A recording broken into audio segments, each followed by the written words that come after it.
ஒரு கட்சியினுடைய தொடக்கம் அப்படின்றது கட்சியினுடைய பேர், அது பதிவு பண்ணுறது, கொடி அறிமுகப்படுத்துறது, எல்லா படிகளையும் தாண்டி சக்ஸஸ்ஃபுல்லாக முதல் படியில் மாநாட்டில் விஜயனுடைய தாவேக்கா காலடி எடுத்து வச்சுட்டு தான் பார்க்கலையா? ஒரு அரசியல் கட்சியாக இதுவே வெற்றி இல்லையா? இந்தியாவில் பல கட்சி தேர்தல் முறை அமைப்பு அரசியல் யதார்த்த நிலையில நம்ம பார்க்குறோம். அதுல ஒரு நடிகர் ஒரு கட்சியை துவக்குகிறார், அதுல ஒன்றும் நமக்கு மாற்று கருத்து இல்லையா? ஆனா பொதுவா நடிகர்கள் இது மாதிரி அரசியலுக்கு வருகிற பொழுது ஏதாவது ஒரு குழப்பங்களையும் நாட்டில் ஒரு பெரிய எதிர்பார்ப்புகளையும் அவர்கள் ஏற்கனவே அறிவித்தபடி எதையும் முறைப்படி நடத்தாம ஒரு மக்கள்கிட்ட ஒரு தவறான கருத்துக்களையும், இன்னும் சொல்ல போனா ஒரு அறிவிக்கப்பட்டதிலிருந்து அல்லது நிலையான உறுதியான அறிவிப்புகள் எதையும் இதுவரைக்கும் நடிகர்கள் பெரும்பாலும் கடைபிடிச்சதில்லை. அதுல நம்ம ரஜினி பார்த்தோம். இப்ப விஜய் அதே மாதிரி ரஜினி மாதிரியே விஜயும் குழப்பத்தில் இருக்கிறார் அப்படிங்கிறத நம்ம இவ்வளவு காலம் அவரு எல்லா முயற்சிகளிலையும் விஜயும் அதே மாதிரி குழப்புகிறார், தடுமாறுகிறார், பின்வாங்குகிறார். மனதில் உறுதி இல்ல, கொள்கையில உறுதி இல்ல. இல்லையா? விஜயகாந்த் என்ன ஒரு மாதிரி பாவம். அவர் ஒரு பெரிய ஒரு நிறைய நெருக்கடிகள்ல இருந்து பாடங்களை கற்றுக்கொண்டு அவருமே நீண்ட காலம் நீங்க பல முறை வருவதாக சொல்லி தாமதமாகி தான் விஜயகாந்த் அண்ணனே வந்தாரு.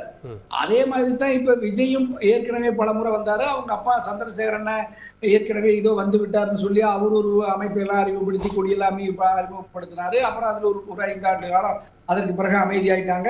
அந்த குடும்பம் அல்லது விஜய் தொடர்ந்து ஒரு உறுதி இல்லாத அறிவிப்புகளில் அறிவிப்பு செய்வது அல்லது எதிர்பார்ப்பை உருவாக்குவது, அதன்படி நடந்து கொள்வதில்லை. அப்படித்தான் நீங்க கொடி பெயர்ல குழப்பம் வந்துச்சு, கொடியில குழப்பம் வந்துச்சு, அப்புறம் மாநாட்டு தேதியில குழப்பம் வந்துச்சு.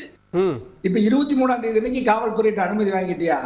அக்டோபர் 27 தீபாவளிக்கு முன்னாடி மக்கள் தீபாவளிக்கு பல ஊர்களுக்கு அதற்கான ஆயத்த பணிகளில் ஈடுபடுவாங்க. வணிக நிறுவனங்கள், போக்குவரத்து, பல நெருக்கடி இருக்கு. ஆனா இவங்க தீபாவளி அன்னைக்கு ஒரு 2 நாள் 3 நாட்களுக்கு முன்னாடி கொண்டு கொடுத்தா எப்படி காவல்துறை அனுமதி கொடுக்கும்? இப்ப நீங்க அக்டோபர் 27க்கு ஒண்ணு காவல்துறை அனுமதி தரல, அது கொடுத்தது இந்த மாதம் 23ஆம் தேதி. ஆனா நீங்க அக்டோபர் 27 தள்ளி வச்சுட்டு மறுபடியும் அனுமதி கேட்டா மறுபடியும் காவல்துறை அனுமதி தராம இருக்கிறதா நல்லது. சோ அப்ப புதுசா அனுமதி கேட்கணும், இல்ல புதுசா அவங்க அனுமதி கொடுக்கணும், புதுசா கண்டிஷன் போடுவாங்க. அப்ப இந்த மாநாடுன்றது இன்னும் சிக்கலுக்குள்ளான ஒன்றாதான் இருக்குன்னு பாக்குறீங்க. அது இன்னும் முடிவு பெறல. கட்டாயமா சிக்கலுக்கு இருக்குதுயா. அது நெருக்கடி தான். அவரே இந்த நெருக்கடியை நோக்கி நகர்த்துறார். அவருக்கு மாநாடு நடத்துற விருப்பம் இருக்கா இல்லையான்னு தெரியல, கட்சி நடத்துற விருப்பம் இருக்கா இல்லையான்னு தெரியல. ஆனா இந்த இப்பவே கட்சியை துவக்குவதற்கே கிட்டத்தட்ட ஓராண்டு காலம் தடுமாறுகிற தம்பி விஜய் எப்படி ஒரு கட்சியை உருவாக்கி அரசியல் இவர் என்ன பயணத்தை துவக்க போறாரு? அதுல கொள்கையிலையும் ஒரு நிலைப்பாடு இல்லாம கொள்கையிலையும் தடுமாறுறாரு. அப்ப இவர் எந்த கொள்கையின்படி அரசியல் கட்சியை துவக்கி நடத்துறாருங்கிறதுல பெரும் குழப்பத்துக்கெல்லாம் உச்சமா இருக்கிற விஜய் தம்பி கட்டாயமா இந்த மாநாடு வெற்றி பெறுவதற்கான வாய்ப்பு சூழல் தொலை தூரத்தில் இருக்கிறதையா அதுக்கான வாய்ப்பு குறைவா இருக்கு. கேட்போம். மாநாட்டுக்கான அனுமதி 23ஆம் தேதி அப்படின்னு சொல்லிட்டு தான் போன மாதம் அனுமதி கேட்டு, இப்போ 27 புதுசாக அனுமதி கேட்கணும், புதுசாக லிஸ்ட்டு கொடுக்கணும், புதுசாக கேள்விகள். இன்னும் சொல்லணும்னா தீபாவளிக்கு 4 நாளைக்கு முன்னாடி தென் மாவட்டங்களுக்கு போகிறவங்களாம் கிளம்புவாங்க. மழை காலம்.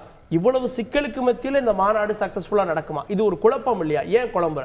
இல்லை, எந்த குழப்பமும் கிடையாதுங்க. இப்போ அண்ணன் தனியரசு அவர்கள் சொன்னாங்க, நடிகர்கள் என்றாலே ஏமாற்றுவார்கள், அவர்கள்ட்ட உண்மை இல்லை அப்படின்னு சொல்றாங்க. அரசியல் சொன்னது எதுவும் அவங்க செய்யலைன்னாரு. இல்லை அவர் சொன்னார், நடிகர்கள்னாவே அவங்ககிட்ட உண்மை இருக்காது, பின்வாங்கிடுவாங்க அப்படின்னு சொன்னார். பரவாயில்ல, துணிச்சலா திரு உதயநிதி ஸ்டாலின் அவர்கள் கண்டிச்சு பேசியிருக்கிறார். அதை மனப்பூர்வமாக நான் பாராட்டுறேன். அவர் அரசியல்வாதி, அவர் நடிகராக தாங்க திரு உதயநிதி ஸ்டாலினை தெரியும்.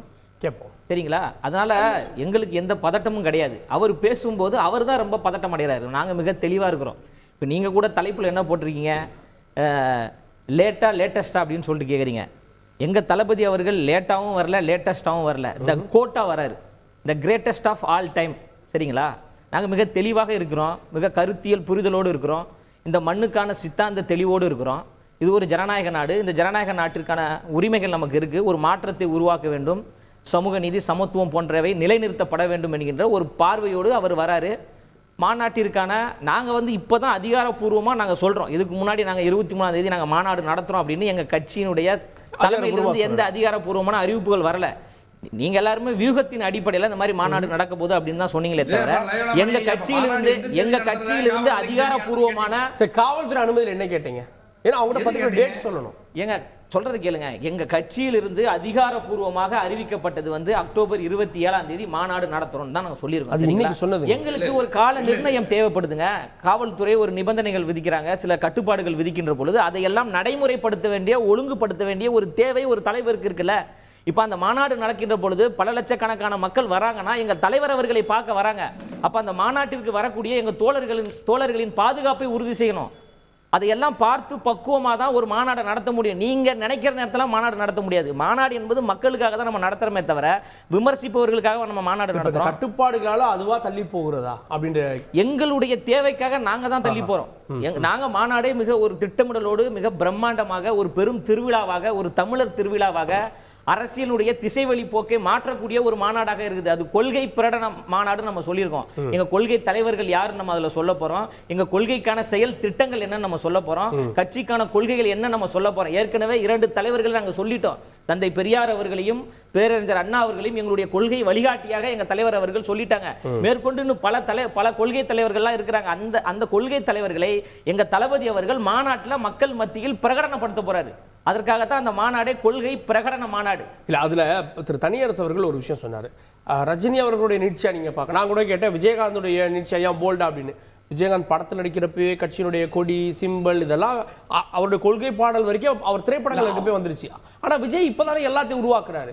நீங்க வந்து எங்களோட யாரையும் ஒப்பிட வேணாங்க. நாங்க மக்களை நோக்கி வரோம், மக்களுக்காக வேலை செய்ய வரோம், மக்களை தேடி நாங்க போறோம், மக்கள் எங்களை தேடி வராங்க. மக்கள்கிட்ட தாங்க நாங்க ஓட்டு கேட்க போறோம். இப்ப எங்க தளபதி அவர்கள் தமிழ்நாட்டின் முதலமைச்சராக வேண்டும் என்று ஐயா தனியரசு அவர்கள் முடிவு பண்ண முடியாது. தமிழ்நாடு மக்கள் தான் முடிவு பண்ண போறாங்க, மக்கள் தான் ஓட்டு போட போறாங்க. அப்ப எங்களுடைய செயல் திட்டங்களையும் எங்களுடைய கொள்கைகளையும் எங்கள் சித்தாந்தங்களையும் மாநாட்டு மூலமாக எங்க தலைவர் அவர்கள் தெரிவிக்க போறாங்க. அது வாக்காக மாறி நாங்க வெற்றி பெற போறோமா, இந்த மக்கள் பணி செய்ய போறோமா என்பதை மக்கள் தானே தீர்மானிக்க போறாங்க. தமிழ்நாட்டு மக்கள்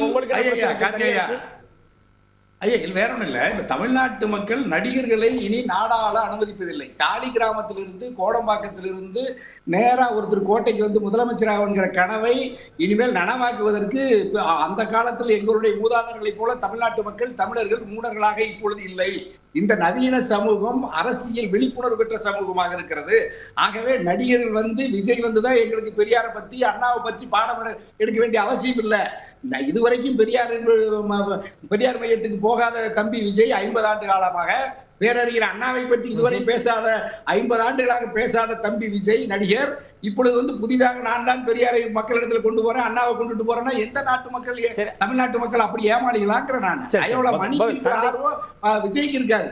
அதனால விஜய் மக்கள் புறக்கணிப்பாளர்கள் நடிகர்களும் ஐயா இருங்க. தந்தை பெரியார் அவர்களும் அண்ணா அவர்களும் யாருக்கும் குத்தகைலாம் கொடுக்கல, யாருக்கும் பத்திரம் போட்டுலாம் கொடுக்கல. பெரியார் அவர்களும் மக்களுக்கான தலைவருங்க, மக்களுக்கான தலைவர்கள். மக்கள்கிட்ட 50 வருஷம் விஜய்க்கு 50 வருஷமா தெரியலையாங்கற பிரச்சனை இருக்கு. 50 ஆண்டுகளாக தம்பி விஜய்க்கு தெரியலையாங்கற ஐயா தனியரசு அவர்கள் அதிமுகவோடு கூட்டணி வைத்து அம்மையார் ஜெயலலிதாவோடு கூட்டணி வைத்தாங்க, அவர் எம்எல்ஏ ஆனாரு.